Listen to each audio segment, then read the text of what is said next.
Very good morning my dear students. Last class में जो live class था हमारा, उस क्लास में मैंने आपको शब्द विचार तक हमने किया। शब्द विचार के 5 भेदों में से 2 हमने किया था। आज हम लोग करने जा रहे हैं बाकी के 3। बच्चों, पाठ करने जा रहे हैं व्याकरण। व्याकरण में ऑब्जेक्टिव है हिंदी भाषा के शुद्ध ज्ञान की जानकारी प्राप्त होगी। ग्रामर सीखने के बाद हिंदी भाषा का आपको शुद्ध नॉलेज मिलेगा। दूसरा है शब्द भंडार में वृद्धि। जितने ग्रामर सीखेंगे उतना ही आपका व्याकरण का, ग्रामर का, नॉट ओनली व्याकरण, सारे हिंदी के डिक्शनरी का बहुत सारे वर्ड्स की आपको जानकारी प्राप्त होगी। तीसरा है लेखन शैली का विकास। ग्रामर है, लिखना ही पड़ेगा, प्रैक्टिस करना ही पड़ेगा, जिसके आपके लेखन में, राइटिंग स्किल्स में भी विकास, डेवलपमेंट होगा। बच्चों, मेन कॉन्सेप्ट है आज मैं जो खास कराने जा रही हूँ वो है शब्द के भेद। उसके बाद है उपसर्ग और प्रत्यय में अंतर। उसके बाद है समास के भेद। भेद का मतलब है काइंड, जैसे शब्द के भेद, काइंड्स ऑफ वर्ड्स, उपसर्ग और प्रत्यय यानी में अंतर, यानी डिफरेंस बिटवीन उपसर्ग and Pratyaya, suffix and prefix. उसके बाद है समास के भेद, यानी काइंड्स ऑफ कंपाउंड वर्ड्स। समास का मतलब है कंपाउंड वर्ड्स, भेद माने काइंड्स। लर्निंग आउटकम, यानी इस लेसन को, ये जो ग्रामर के कुछ चैप्टर मैंने रखा है, इसमें पढ़ने के बाद आपको क्या मिलेगी? हिंदी भाषा का शुद्ध ज्ञान। एक भाषा तभी आप शुद्ध रूप से लिख पढ़ सकते हैं जब उस भाषा का व्याकरण का आपका ज्ञान हो, व्याकरण का नॉलेज आपका हो। बिना व्याकरण के कोई भी भाषा शुद्ध रूप से ना तो लिखा जा सकता है, ना ही उसको पढ़ा जा सकता है। इसीलिए व्याकरण होना बहुत जरूरी है। बच्चों, आज सबसे पहले मैं लेने जा रही हूँ शब्द भेद का तीसरा भाग, उत्पत्ति या स्रोत के आधार पर शब्द के भेद, यानी हिंदी के वर्ड्स कहाँ कहाँ से आए। सबसे पहला आता है तत्सम शब्द। तत्सम शब्द दरअसल संस्कृत के हैं और संस्कृत में जैसा है वैसे ही आकर हिंदी में उसका इस्तेमाल हम लोग करते हैं, इसीलिए उसको बोलते हैं तत्सम। जैसे कि संस्कृत में जिह्वा, भिक्षा, गृह, ये संस्कृत वर्ड है और हिंदी में भी हम लोग इसी का इस्तेमाल करते हैं। दूसरा है तद्भव शब्द। तद्भव शब्द भी संस्कृत का ही है। ये शब्द दरअसल मूल रूप से संस्कृत का ही है, लेकिन बीच रास्ते में थोड़ा बदलाव आता है क्योंकि भाषा परिवर्तनशील है। परिवर्तनशील होने के कारण ये बीच में बदलता है और हिंदी में उसका प्रयोग होता है। जैसे जिह्वा का अगर तद्भव शब्द पूछे आप तो वो होगा जीभ, यानी जिह्वा तद्भव रूप लेते लेते जीभ बन गया। उसके बाद है नेक्स्ट है बच्चों आपका तीसरा है, यहाँ पर नहीं है लेकिन मैं बता देती हूँ, देसी और विदेशी। जो भारत के विभिन्न प्रांत के भाषाओं के वर्ड्स हम लोग लेते हैं उसे कहते हैं देसी, और विदेशों से आए जैसे इंग्लिश का हम लोग इस्तेमाल करते हैं, डॉक्टर, कॉलेज, यूनिवर्सिटी, ये सब जो इंग्लिश वर्ड इस्तेमाल करते हैं ये सारे विदेशी शब्द हैं। और विदेशी शब्द से नॉट ओनली इंग्लिश आता है बल्कि उर्दू आता है, फारसी आते हैं, उसके बाद जापानीज भी आता है। जापानीज का सायोनारा जो वर्ड है वो दरअसल जापानी है, हिंदी में हम उसका इस्तेमाल करते हैं।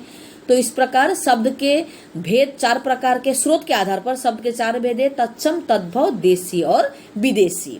तो ये सारे शब्द हम हिंदी में इस्तेमाल करते हैं। उसके बाद नेक्स्ट है शब्द के चौथा भेद है, फोर्थ भेद है व्याकरणिक प्रकार्य के आधार पर शब्द के भेद, यानी व्याकरण के नियमों के आधार पर शब्द के भेद वो 2 प्रकार के हैं। एक है विकारी, दूसरा है अभिकारी। विकारी का मतलब है बच्चों, कुछ वर्ड ऐसे होते हैं जो लिंग, वचन, कारक आदि के कारण बदल जाते हैं, उसे कहते हैं विकारी। विकारी का मतलब है बदलने वाला, ये व्याकरण के नियमों पर बंधे हैं। फॉर एग्जाम्पल लड़का का अगर आप जेंडर चेंज करें लड़की, लड़का का अगर नंबर चेंज करें लड़के, तो इसी प्रकार से ये वर्ड्स बदलते हैं, इसीलिए इसको कहा जाता है विकारी। कुछ ऐसे शब्द है बच्चों जो कभी नहीं बदलते, शुरू में जो था बाद लास्ट में भी वही होता है, इसे कहते हैं अभिकारी। जैसे अरे विस्मयादि बोधक का है अरे, समुच्चय बोधक का है नितिन या वर्ड, उसके बाद संबंध बोधक का है के साथ, उसके बाद एडवर्ब का क्रिया विशेषण का है भीतर बाहर वगैरह वगैरह, उसके बाद है विस्मय, उसके बाद ये 4 चीजें कि क्रिया विशेषण एडवर्ब वाले शब्द, प्रीपोजिशन वाले शब्द, कंजंक्शन वाले शब्द और इंटरजेक्शन वाले शब्द जो भी होते हैं ये कभी नहीं बदलते, इसीलिए इसे कहा जाता है अभिकारी। यानी व्याकरणिक प्रकार्य के आधार पर शब्द के 2 भेद है, विकारी और अभिकारी। उसके बाद है बच्चों अर्थ की दृष्टि से भेद, शब्द के भेद, डिफरेंट काइंड्स ऑफ मीनिंग, यानी विभिन्न प्रकार के मीनिंग के साथ जो वर्ड्स का भेद है, शब्द के भेद है काइंड्स ऑफ वर्ड्स से, वो है अर्थ की दृष्टि से 6 है।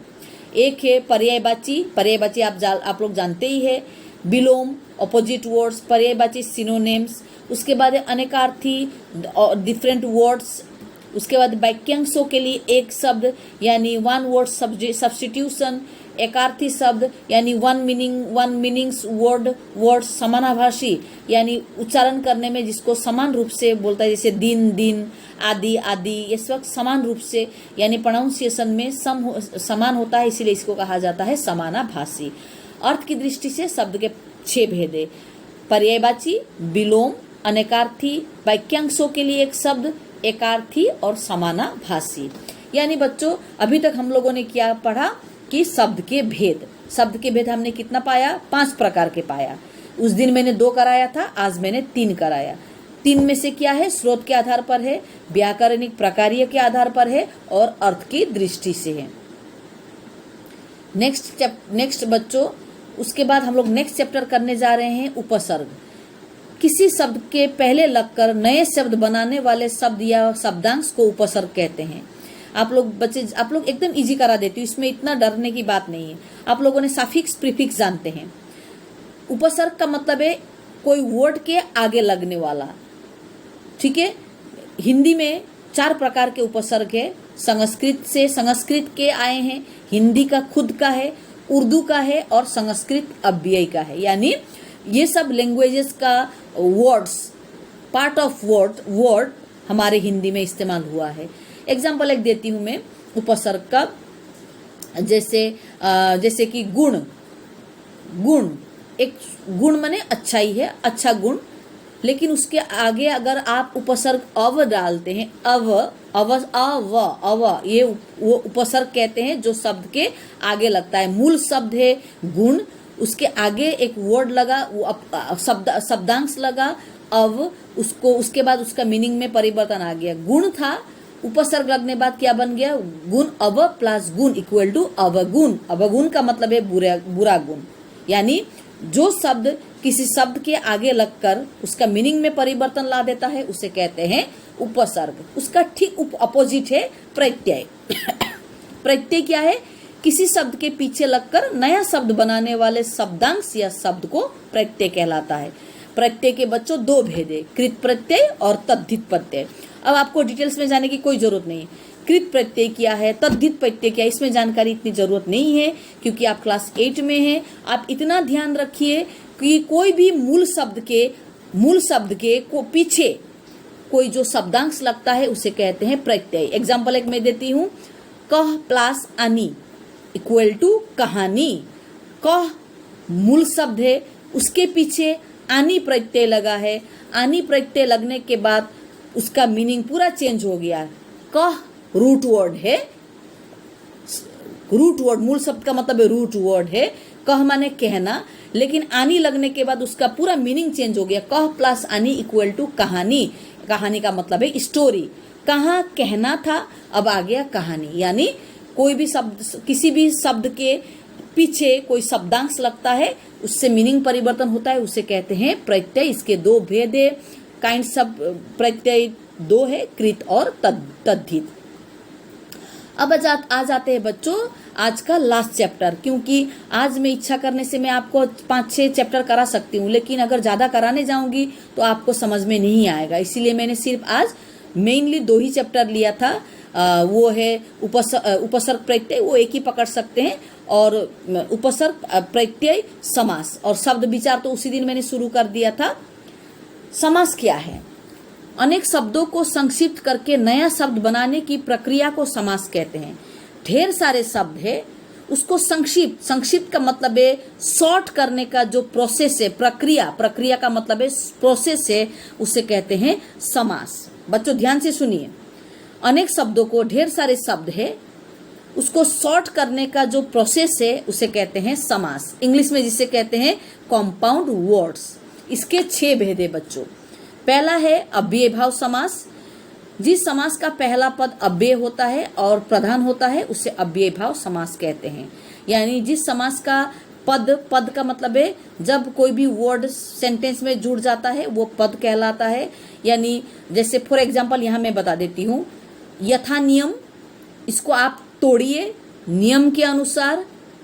ये जो पहला पद नियम ये मेन होता है, पहला पद अव्यय होता है और वो प्रधान होता है। नियम कभी चेंज नहीं होता है, अव्यय है, इसीलिए इसका नाम है अव्यय भाव समास। यानी सिंपल करके समझा देती हूँ, समास किसे कहते हैं?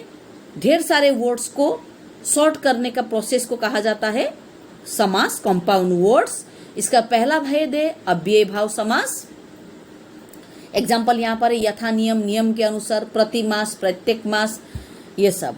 उसके बाद है बच्चों यहाँ पर एक साथ समास के भेद दिया गया था। अव्यय भाव समास, तत्पुरुष, कर्मधारय, द्विगु, द्वंद्व और बहुब्रीहि। तो अव्यय भाव समास समझा दिया मैंने। उसके बाद है तत्पुरुष, एकदम इजी है तत्पुरुष। जिस समास का दूसरा पद प्रधान होता है और दोनों पदों के बीच में कारकों का उपरसर घट जाते हैं उन्हें तत्पुरुष समास कहते हैं। बच्चों कारक का मतलब है केस। जैसे कि कारक जानते हैं ना, कर्ता कारक, कर्म कारक, करण कारक।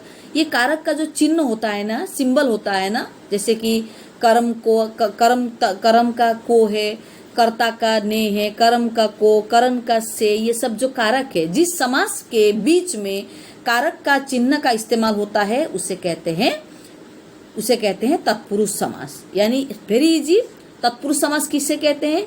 जिस समास के बीच में कारक का चिन्ह होता है, जैसे कि ग्रंथ को लिखने वाला, ये जो को है ना बच्चों, ये को है कारक का चिन्ह।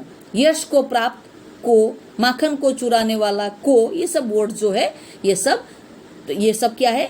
ये कारक है, कारक के चिन्ह है। जहाँ कारक के चिन्ह आता है उसे कहते हैं तत्पुरुष समास।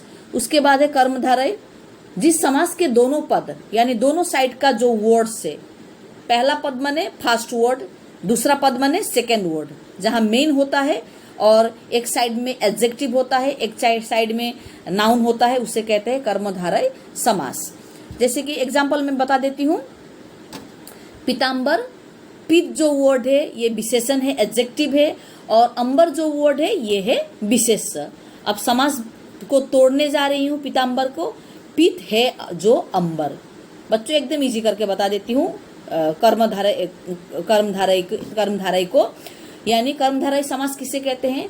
जिस समास का एक साइड में एडजेक्टिव आता है, दूसरे साइड में नाउन दिखाई देता है, नाउन वर्ड रहता है, विशेष यानी विशेष्य, उसे कहते हैं कर्मधारय समास।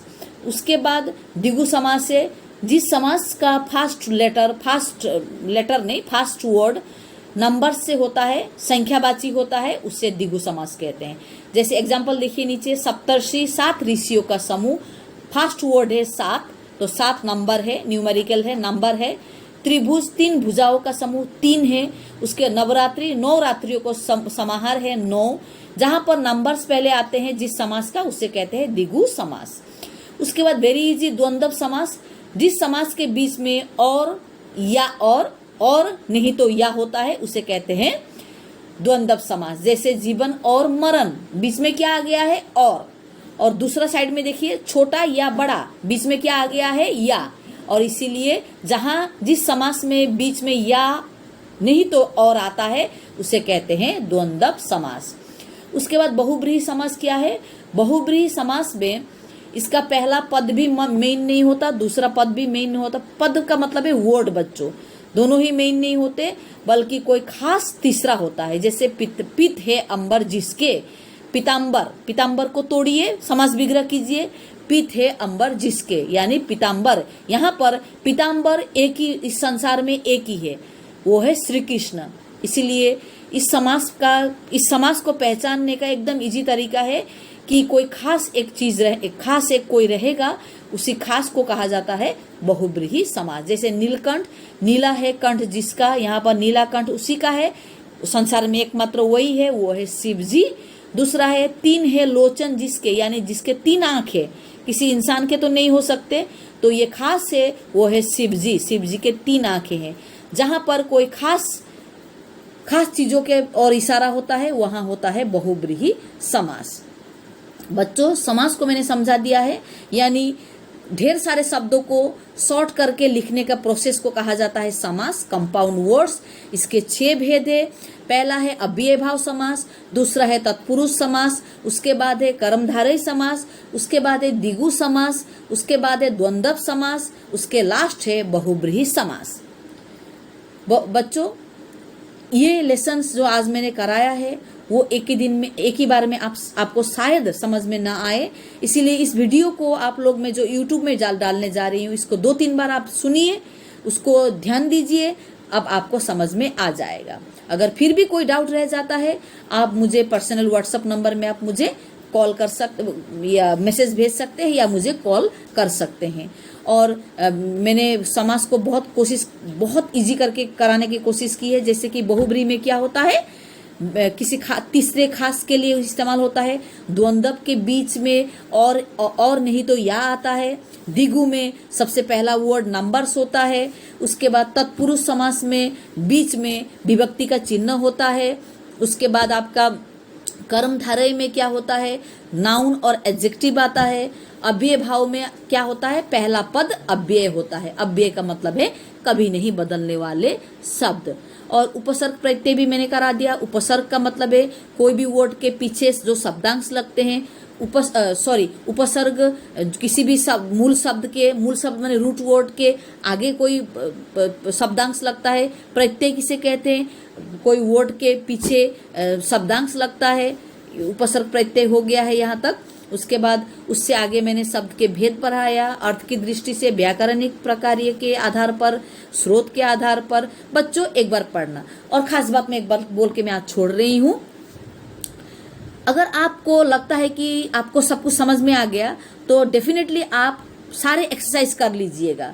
और आज का होमवर्क है, सारे एक्सरसाइज को आपको बुक में ही करना है, कॉपी में उतारने की जरूरत नहीं है और मुझे भेजने की भी कोई जरूरत नहीं है। मैं गूगल क्लासरूम में होमवर्क दूंगी, लेकिन आपको मुझे भेजने की जरूरत नहीं है। आप बुक में करना, प्रैक्टिस हो जाएगा। अगर बुक में आप सही तरीके से कर पाए तो आपका ये ग्रामर पोर्शन आपको समझ में आ गया होगा। Thank you.